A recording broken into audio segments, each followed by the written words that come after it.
तो हेलो बच्चा पार्टीज, कैसे हैं आप सब लोग। Welcome back to my YouTube channel RC classes, जहाँ पे लर्निंग होगी फन के साथ, आपकी अपनी बायो मेंटर ऋतु चौहान के साथ। हम डाइजेशन एंड एब्जॉर्प्शन चैप्टर पढ़ रहे थे। आज हमें उसका लास्ट टॉपिक पढ़ना है, that is your disorders of your digestive system. इसके बाद हमारा चैप्टर कंप्लीट हो जाएगा। चलो हम हमारा आज का पहले लेक्चर स्टार्ट करते हैं। क्या हुआ? हमारा डाइजेस्टिव सिस्टम का जो पहला डिसऑर्डर है that is your jaundice.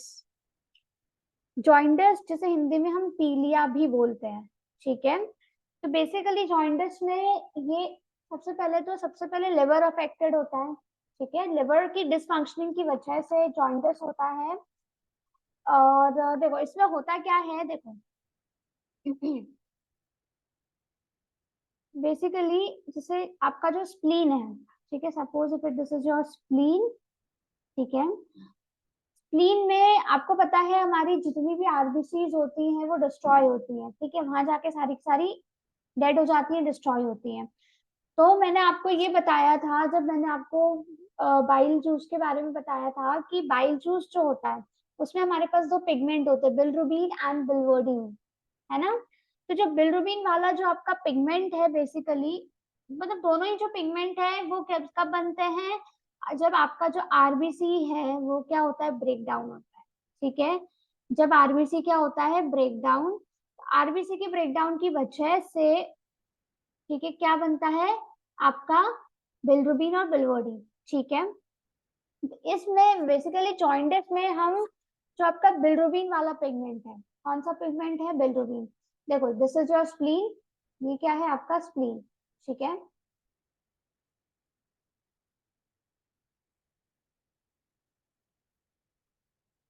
Okay, अब नॉर्मली क्या होता है, देखो नॉर्मली स्प्लीन में आरबीसी टूटे, और जब आरबीसी का ब्रेकडाउन हुआ, मैं इसको इधर बंद रख करती हूँ मैं, ठीक है। हाँ, आरबीसी का ब्रेकडाउन हुआ। अब ये जो आपके आरबीसीज है ना, ये दो तरीके के पिगमेंट बनाते हैं, जो कि आपको पता है, ठीक है। मैं यहाँ नाम लिखूंगी,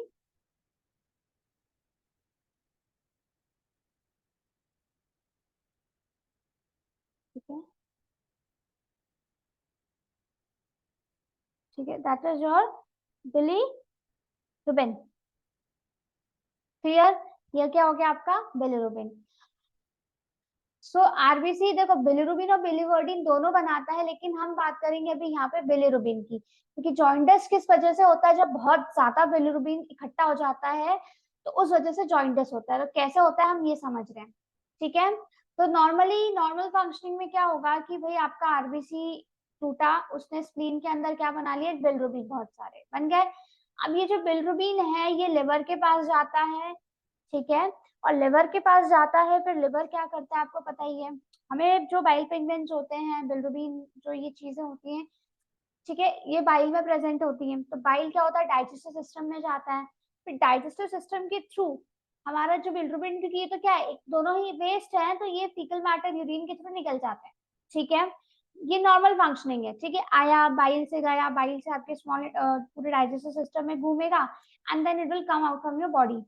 लेकिन मान लो कि लिवर प्रॉपरली काम नहीं कर रहा है, ठीक है, reason can be any, but liver properly functioning नहीं कर रहा है। तो अगर लिवर प्रॉपरली फंक्शनिंग नहीं करेगा, ठीक है, तो जो बिलिरुबिन आपका कहाँ गया, लिवर के पास गया है, ठीक है, आपका बिलिरुबिन कहाँ गया, लिवर के पास।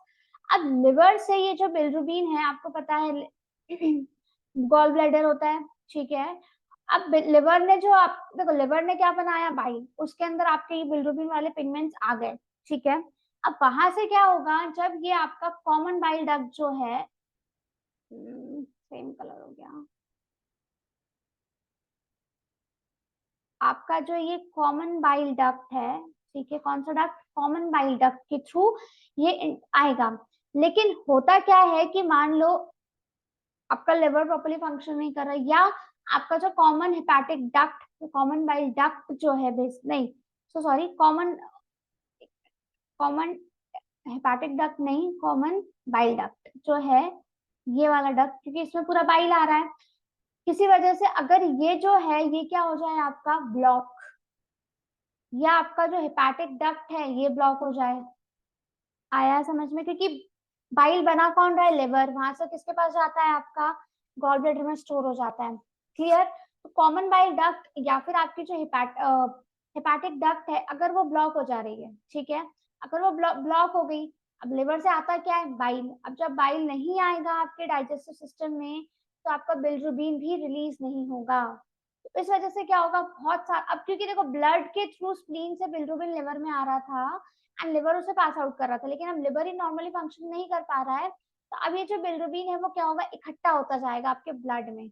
और जैसे ही ये इकट्ठा होगा तो ब्लड से आपका जो ये बिलिरुबिन है ये आपकी स्किन, ठीक है, आईज, आईज में जो स्क्लेरा, आपका जो बाहर वाला पार्ट जो आपको दिखता है दैट इज जो स्क्लेरा, स्क्लेरा इन सबको येलो कर देगा, आपकी स्किन येलो दिखने लगेगी। किसकी वजह से, क्योंकि ये डिपॉजिट होने लगेगा इन बीनीथ योर स्किन, आपकी आईज में जो स्क्लेरा है वहां पे, तो उस वजह से आपको आपकी आईज, आपकी स्किन क्या दिखने लगेगी, येलो कलर की। क्लियर? आया समझ में? तो क्या हुआ, किसकी वजह से हो रहा है, बिलिरुबिन की वजह से आपको क्या हो रहा है, जॉइंटिस। क्लियर? एंड बहुत से रीजन हो सकते हैं, may be gall bladder reason हो, तो गॉल ब्लैडर में स्टोन्स हो जाते हैं, गॉल स्टोन्स, राइट, तो वो क्या करते हैं, सिस्टिक डक्ट को ब्लॉक कर देंगे। अब आपका बाइल क्योंकि आ रहा है तो यहाँ भी तो कुछ ना कुछ इकट्ठा होगा, डिपॉजिट होता जाएगा होता जाएगा होता जाएगा, देन अब वो क्या होगा, अब क्योंकि खून में इकट्ठा हो रहा है तो ब्लड के साथ साथ ऑर्गन्स के पास भी तो जाएगा, आपकी स्किन येलो हो जाएगी, आपके जो आईज हैं they will become yellow. Clear? आया समझ में?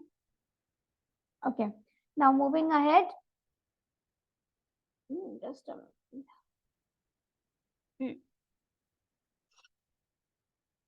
अब है वॉमिटिंग। वॉमिटिंग मीन्स उल्टी आना, ठीक है, हम जो उल्टी करते हैं that is known as vomiting. देखो वॉमिटिंग का मतलब क्या है कि जब आप देखो, एक तो ये एक रिफ्लेक्स एक्शन है, दैट मीन्स कि देखो इसमें सबसे इंपॉर्टेंट चीज जो आपको नीट के लिए याद रखनी है दैट इज योर ये वाली लाइन, कि रिफ्लेक्स एक्शन जो है वॉमिट का वो कहाँ होता है, इन योर मेडुला। देखो बहुत सारे रिफ्लेक्स एक्शंस होते हैं जो कि आपकी स्पाइनल कॉर्ड कंट्रोल करती है, बट कुछ ऐसे आपके रिफ्लेक्स एक्शन है लाइक कफिंग है, कोल्ड है, कफिंग, स्नीजिंग, वॉमिटिंग है, जिसे मेडुला कंट्रोल करता है। तो वॉमिटिंग के लिए आपका जो सेंटर होगा वो कहाँ होगा, मेडुला के पास। अब देखो ये कैसे काम करता है, कि सिंपल है, देखो वॉमिटिंग में क्या हो रहा है कि आपके स्टमक से बाहर खाना आ रहा है, नॉर्मली कंडीशन, इसको हम रिवर्स पेरिस्टालसिस भी बोलते हैं। रीजन, नॉर्मली खाना कहाँ जाता है, मुंह से, ईसोफेगस, ईसोफेगस से आपके स्टमक में गया, लेकिन वॉमिटिंग में क्या होता है, स्टमक से खाना कहाँ जाता है, बाहर। ये क्यों होता है, देखो कभी कभी क्या होता है कि हम कुछ ऐसा खा लेते हैं, है ना, जिसकी वजह से पेट में गड़बड़ी हो जाती है, तो हमें वॉमिट वॉमिट सा फील होता है। मान लो आपने बहुत ज्यादा मोमोज खा लिए, अब पेट में इकट्ठा हो गया बहुत सारा आपका खाना, मोमोज इकट्ठे हो चुके हैं, बहुत ज्यादा खा लिया आज आपने, ठीक है, जी भर के आपने मोमोज खाए। अब क्या होगा कि भाई मोमोज खाने के बाद पेट पे हलचल हुई, गड़बड़ हुई, है ना, तो अब पेट जो है वो सिग्नल भेजेगा किसको, मेडुला को। किसको सिग्नल भेज रहा है हमारा स्टमक, मेडुला को, ठीक है। अब मेडुला, क्योंकि देखो इंफॉर्मेशन गई न्यूरॉन के थ्रू, है ना, अब मेडुला क्या करेगा, सिग्नल भेजेगा। जैसे ही मेडुला वापस से इसको करेगा, क्या बोलेगा कि भैया जो आपने गड़बड़ खाना खाया है उसे बाहर निकालो, ठीक है। तो स्टमक क्या करेगा, हमारे पास जो कार्डियक स्फिंक्टर होता है आपके ईसोफेगस और स्टमक के बीच में, तो इस जो ये जो स्फिंक्टर है ये खुल जाएगा और खाना आपका बाहर आ जाएगा, और बाहर आ ईसोफेगस और मुंह से बाहर। So what is your vomiting, आया समझ में, it's action of stomach content through the mouth, मुंह से स्टमक के अंदर जो भी आपकी गड़बड़ खाना जो भरा पड़ा है उसे निकालना इज योर वॉमिटिंग। और सबसे मोस्ट मोस्ट इंपॉर्टेंट है, जिसको स्टार मार्क कर लेना इस लाइन को, कि इसका वॉमिटिंग सेंटर कहाँ होता है। हमारा जो वॉमिटिंग सेंटर होता है बेसिकली वो कहाँ होता है, तो वो आपके मेडुला में प्रेजेंट होता है। क्लियर? अच्छा, feeling of nausea, nausea means हम जो बोलते हैं ना कि यार आज उल्टी जैसा जी हो रहा है, उल्टी उल्टी जैसा लग रहा है, वॉमिट जैसा, बट आती नहीं है, बट वॉमिट जैसा फील होता है, that feel is known as a nausea. और नौशिया के बाद क्या होती है, वॉमिटिंग। आया समझ में? ओके। अच्छा, वॉमिटिंग को आप इमेसिस भी बोलते हैं। Vomiting is also known as, मैं यहाँ लिख देती हूँ,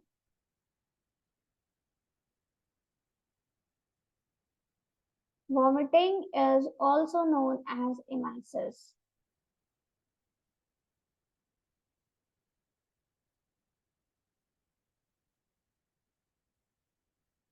क्लियर, आया समझ में?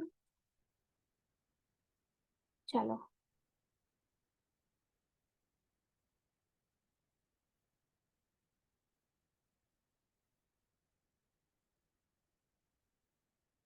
हम्म, अब हमारा नेक्स्ट डिसऑर्डर जो है वो है डायरिया है, कॉन्स्टिपेशन है एंड इंडाइजेशन। चलो हम एक एक के बारे में देखते हैं। देखो, हम्म, हम्म,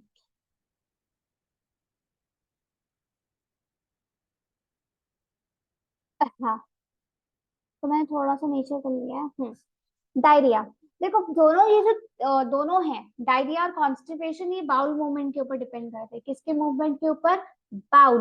बाउल मूवमेंट का मतलब ये होता है कि देखो, खाना है आपके इंटेस्टाइन से निकलते हुए जा रहा है, अगर हम लार्ज इंटेस्टाइन की बात करें, किस तरीके से आपका जो फूड है ना वो मूव कर रहा है, उस उस मूवमेंट को हम बोलते हैं बाउल मूवमेंट। आया समझ में?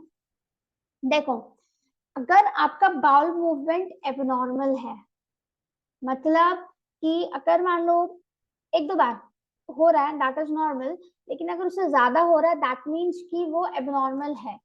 सपोज अगर मैं देखो, तो होता क्या है कि ये जो है ये हो गई आपकी intestine, this is your intestine, small large intestine है ये आपकी। अब आपका फूड बाउल मूवमेंट मीन्स उसकी फ्रीक्वेंसी बढ़ जाएगी और वो तेजी से मूव करेगा। क्या करेगा? एकदम तेजी से बाउल मूवमेंट हो रहा है, मीन्स तेजी से मतलब ये कि उसको रुकने का टाइम नहीं मिल रहा है। एंड जैसे आपने खाना खाया, प्रेशर आ गया, आया समझ में? तो फ्रीक्वेंसी ज्यादा, टाइम भी वो ज्यादा, फटाफट तेजी से वो आपका बाउल मूवमेंट हो रहा है। अगर स्पीड में जा रहा है तो उसे टाइम ही नहीं मिलेगा कि वो वाटर को एब्जॉर्ब कर सके। आया समझ में? उसको क्या टाइम नहीं मिलेगा कि वो वाटर को एब्जॉर्ब कर सके। तो एबनॉर्मली हो रहा है, स्पीड तेजी से हो रही है, तो उसे वाटर को एब्जॉर्ब करने का टाइम ही नहीं मिलेगा।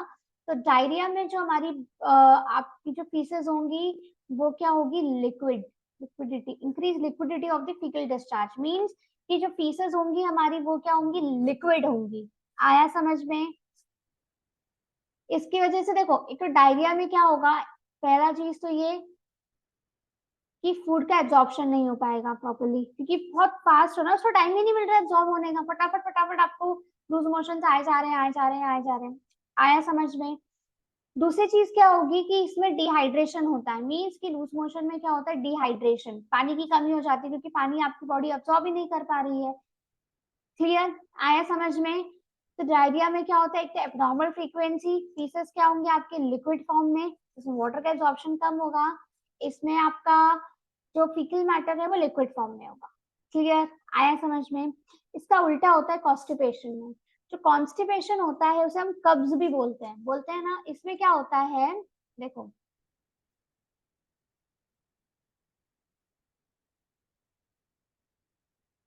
कॉन्स्टिपेशन में बाउल मूवमेंट जो होता है वो आपका इरेगुलर हो जाता है। ओ, आपका जो बाउल मूवमेंट होता है कॉन्स्टिपेशन में, इट बिकम्स इरेगुलर। ठीक है, बाउल मूवमेंट क्या हो जाता है आपका? इरेगुलर। बाउल मूवमेंट क्या हुआ? इरेगुलर। ठीक है, अब इरेगुलर है तो क्या होगा? देखो कि इंटेस्टाइन से आपका कुलॉन जो है, हमने पढ़ा था ट्रांसवर्स कुलॉन, मूव करता है आपका फूड। अब मान लो आपका फूड जो है उसमें इरेगुलर मूवमेंट हो रहा है, दैट मीन्स आपका जो फूड है अब वो क्या होगा? वो यहाँ पे रुकेगा। देखो, डायरिया में तो उसको पानी को एब्जॉर्ब करने के लिए टाइम ही नहीं मिल रहा था, नहीं मिल रहा था। लेकिन यहाँ पे क्या होगा कि इसको ये, क्योंकि देखो इरेगुलर बाउल मूवमेंट है, मतलब कि वो रुका रहेगा वहां पे ज्यादा टाइम तक, है ना, टाइम टाइम रिलीज ही नहीं होगा, वहां रुका रहेगा। तो वहां रुका रहेगा तो रुके रुके करेगा क्या? तो वहां पे ना उसमें जितना भी पानी होगा वो एब्जॉर्ब हो जाएगा, वाटर क्या हो जाएगा, एब्जॉर्ब, सब में से पानी आपका एब्जॉर्ब होने लगेगा, और ज्यादा जैसे जैसे पानी एब्जॉर्ब होगा तो फीकल मैटर क्या हो जाएगा आपका, सॉलिड। आया समझ में? तो कॉन्स्टिपेशन में फीकल पीसेस जो होते हैं हमारे वो कैसे होते हैं, सॉलिड होंगे, तो इनको निकलने में तकलीफ होगी कि नहीं, होगी, है ना? तो इजीली कैसे निकलेंगे, नहीं निकलेंगे, तो कब्ज होगा, कॉन्स्टिपेशन होगा। आया समझ में? अगर बाउल मूवमेंट एबनॉर्मल है तो डायरिया, और अगर इरेगुलर है तो कॉन्स्टिपेशन होगा। इनडाइजेशन, इनडाइजेशन मीन्स खाना प्रॉपर्ली डाइजेस्ट ही नहीं हो रहा है। क्यों नहीं होगा भाई खाना, देखो जब खाना प्रॉपर्ली डाइजेस्ट नहीं होता तो ऐसा लगता है कि पेट भरा भरा सा है, भूख नहीं लग रही है ना? तो वो क्यों हो रहा है, उसके रीजंस हैं, सपोज देखो बहुत सारे रीजंस है, लाइक कि अगर इनएडिक्वेट एंजाइम सिक्रीशन, भाई आपका जो एंजाइम्स हैं जो चाहिए, हमने पढ़े थे कि कितने सारे एंजाइम्स हमें लगे होते हैं खाने को एंड प्रोडक्ट बनाने में, कार्बोहाइड्रेट को ग्लूकोज तक लाने में, है ना, फैट को फैटी एसिड ग्लिसरॉल तक लाने में, प्रोटीन को अमीनो एसिड तक लाने में हमने कितने सारे एंजाइम्स यूज किए थे। अगर ये एंजाइम्स वर्क ही नहीं करेंगे तो खाना डाइजेस्ट होगा नहीं। जब खाना डाइजेस्ट ही नहीं होगा तो हमें भरा भरा भी तो लगेगा, जब तक डाइजेस्ट नहीं होगा। आया समझ में? पेट में सामान भरा है, उसे डाइजेस्ट ही नहीं कर रहे हो, तो उसमें से कोई चीज एब्जॉर्ब नहीं हो रही, खाली नहीं हो रही, तो वो आगे निकलेगा कैसे, पेट भरा भरा लगेगा। एंजाइटी, जब घबराहट होती है तो भी डाइजेशन में प्रॉब्लम हो जाती है। कभी कभी फूड पॉइजन, जब हम लोग कुछ अनशन खा लेते हैं, ज्यादा मोमोज खा लिए, पिज्जा खा लिए, फूड पॉइजन मतलब, या कभी कभी गंदी जगहों से खाना नहीं खा लेते, बहुत ज्यादा अनटाइडी प्लेसेस रहती हैं, वहां से हमने खाना खा लिया तो फूड पॉइजनिंग हो जाती है। ओवर ईटिंग, बस दिन भर खाए जा रहे खाए जा रहे खाए जा रहे खाए जा रहे हैं, तो ज्यादा ओवर ईटिंग की वजह से टाइम ही नहीं मिलेगा ना, इतना भर लिया तो डाइजेशन के लिए जगह ही नहीं बची, कि डाइजेशन होगा कहाँ से, बस भरते जा रहे हैं पेट को। स्पाइसी फूड, कभी कभी हम बहुत ज्यादा तीखा खा लेते हैं तो भी इंडाइजेशन हो जाता है। आया समझ में? सो इंडाइजेशन क्या है, जब आपका खाना प्रॉपर्ली डाइजेस्ट नहीं हो रहा। क्लियर? आया समझ में? चलो अनदर।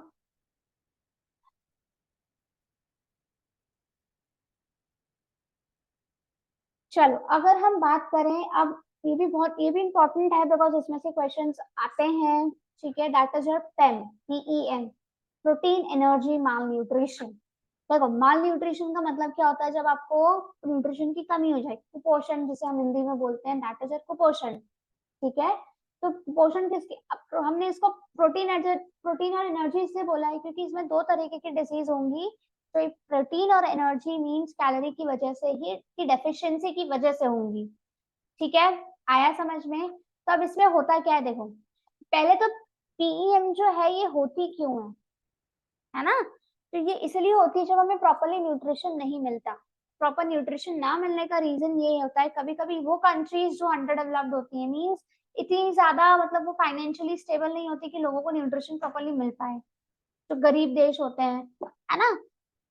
या दूसरी बात अगर हम ये बोले कि जैसे मान लो कोई ऐसी कंट्री, कोई ऐसी जगह है जहाँ फेमाइन आ गया, ड्रॉट, सूखा पड़ गया है, वहां खाने के लिए कुछ बचा ही नहीं लोगों को और उनको मदद भी नहीं मिल रही है ना? तो उन लोगों को खाना मिलेगा नहीं, तो उनके बीच में डेफिशिएंसी तो आएगी न्यूट्रिशन की। आया समझ में? तो अगर हम बात करें तो दो तरीके का, एक है आपका क्वाशरकर, दूसरा है मार्समस। एक आपका क्या डिसऑर्डर है, फर्स्ट इज योर क्वाशरकर और एक है मार्समस। देखो ये दोनों किस में होता है, वो बच्चे जो स्कूल नहीं जाते, मतलब प्री स्कूल वाली एज, स्कूल से पहले पहले वाली जो एज होती है बच्चों की, उन बच्चों में ये डिजीज होती है, ठीक है? तो अगर हम पहली बात करें, चलो पहले क्वाशरकर की बात करें, तो क्वाशरकर जो डिसीज है वो प्रोटीन डेफिशिएंसी की वजह से होती है। किसकी वजह से?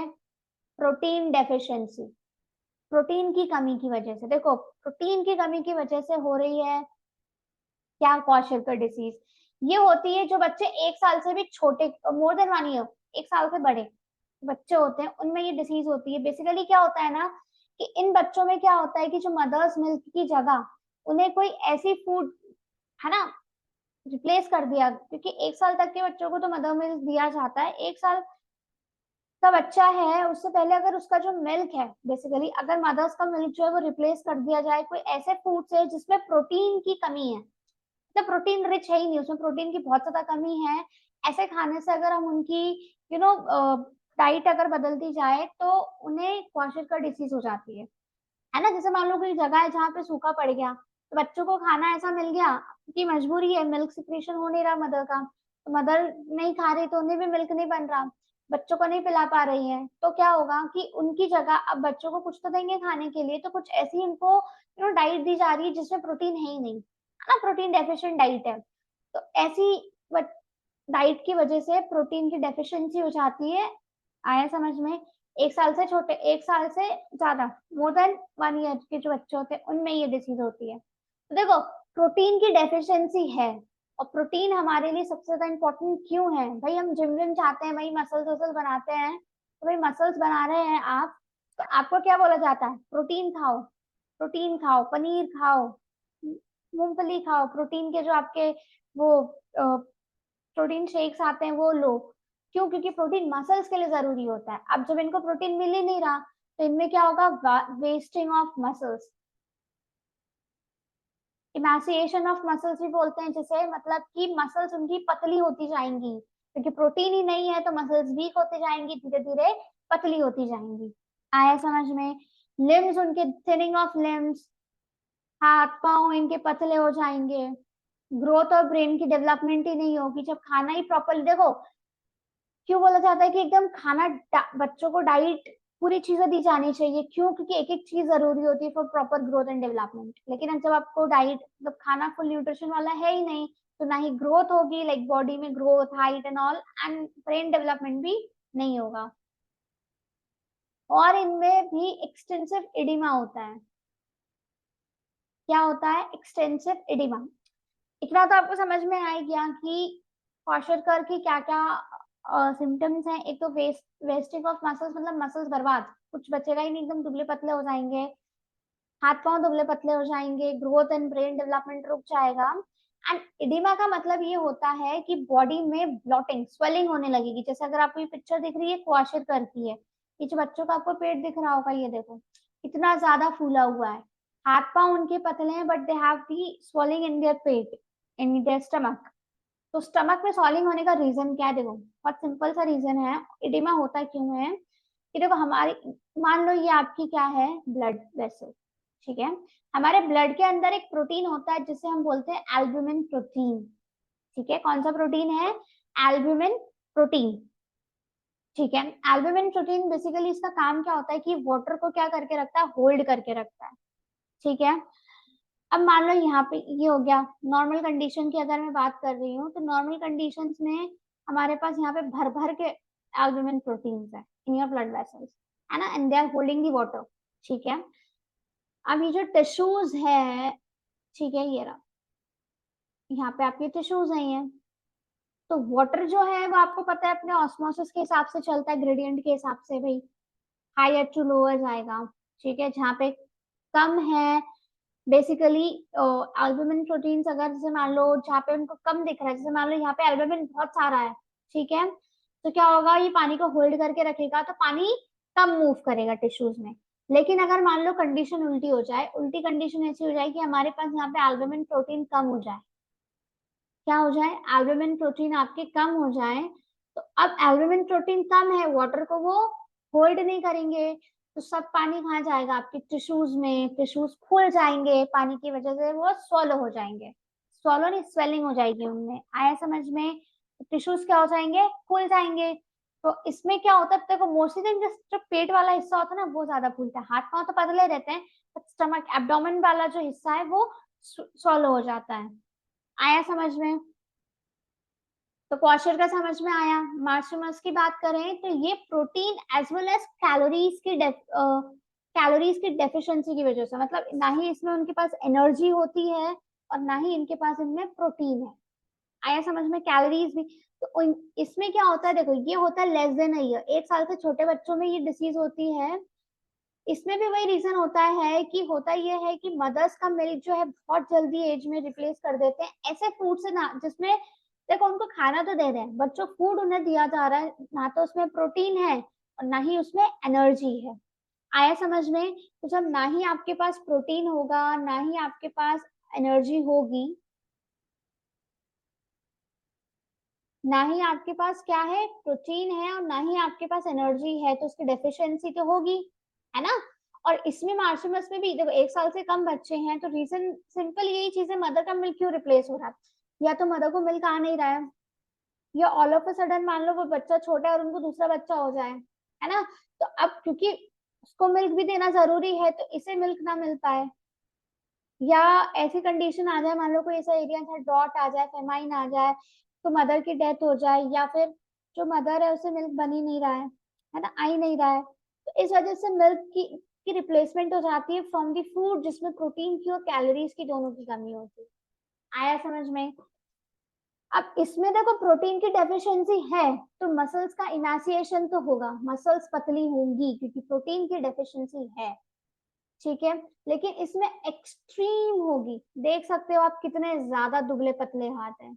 रीजन क्योंकि इसमें देखो ना, तो प्रोटीन है ना एनर्जी है, तो बहुत ज्यादा जल्दी इनके हाथ पांव पतले हो जाएंगे, ठीक है। थिनिंग ऑफ लिम्स हो जाएगी, है ना, हाथ पांव पतले। प्रोमिनेंट रिब केज मीन्स आपको क्लियरली, आप फोटो में देखो ना, रिब केज आपको पूरा क्लियरली दिखेगा, ठीक है। उनके रिब केज दिखने लगेंगे, इतनी ज्यादा मसल्स की उनको डेफिशिएंट, मतलब बिल्कुल ही मसल्स इतनी ज्यादा गायब हो जाएंगी कि उनको रिब केज दिखने लगेगा। स्किन जो होती है वो उनकी ड्राई हो जाएगी, थिन हो जाएगी, रिंकल्ड हो जाएगी, ठीक है। हम बोलते हैं कि भी प्रोटीन जो रहता है वो मसल्स को भी स्ट्रॉन्ग करता है, एज वेल एज जो हमको, क्योंकि आप हम क्या बोलते हैं, डाइट पे ध्यान दो, खाना अच्छे से खाओगे तो आपकी स्किन जो है एकदम शाइन करेगी, यू नो, स्ट्रेच रहेगी एकदम, है ना।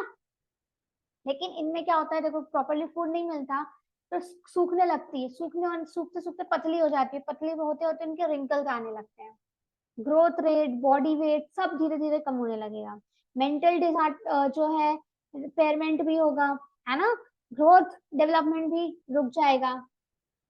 आया समझ में इसमें। तो क्वाशरकर और मार्शमस अच्छे से समझ में आया। क्वाशरकर में क्या हो रहा था, प्रोटीन की डेफिशिएंसी है, मार्शमस में दोनों की deficiency, protein as well as calories deficiency. Kwashiorkor हमेशा 1 साल से ज्यादा जो बड़े बच्चे होते हैं उनमें होता है, मार्शमस 1 साल से छोटे बच्चों में होता है। क्वाशरकर में ऑलमोस्ट मतलब सिमिलर ही है, डिफरेंसेस की क्वाशरकर में एडिमा हो जाता है ना, swelling of the tissues, whereas आपकी जो एडिमा मार्शमस होता है ना, क्योंकि उसमें प्रोटीन और कैलोरीज दोनों की डेफिशिएंसी होती है, तो इस वजह से बहुत ज्यादा मसल्स का इमैसिएशन हो जाता है, मसल्स बहुत ज्यादा पतली हो जाती है, हाथ पांव बहुत ज्यादा पतले हो जाते हैं, रिबकेज दिखने लगता है, स्किन ड्राई और थिन हो जाती है, रिंकल्ड हो जाती है, ठीक है। आया समझ में। So all for this, sorry आज के लिए सिर्फ इतना ही, ऑल फॉर टुडे। इसके अलावा अब हमारा जो डाइजेशन एंड एब्जॉर्प्शन चैप्टर हो गया है वो पूरी तरीके से कंप्लीट हो चुका है। So this is all for today. आज का हमारा ये लेक्चर यहीं खत्म होता है क्योंकि हमारा चैप्टर खत्म हो चुका है, हमने डाइजेशन एंड एब्जॉर्प्शन चैप्टर पूरी तरीके से अच्छे से पढ़ लिया है। अब अगर आपने मेरे एक लेक्चर्स देखे हैं, उसके बाद अगर आप क्वेश्चंस लगाओगे तो आपसे एक एक क्वेश्चन बनेगा, ठीक है। फ्रॉम द नेक्स्ट लेक्चर हमारा पहले तो हम पीवाईक्यूज करेंगे, इसके previous year questions, and then फिर हम नया चैप्टर शुरू करेंगे, that is your breathing and exchange of gases. I hope आपको मेरे सारे के सारे लेक्चर समझ में आ रहे हैं। अगर आपको मेरे लेक्चर समझ में आ रहे हैं और भी आप मेरे नए नए लेक्चर्स देखना चाहते हैं तो प्लीज मेरे चैनल को लाइक कीजिए, शेयर कीजिए और सब्सक्राइब कीजिए। So thank you so much and all the best for me 2024। Okay.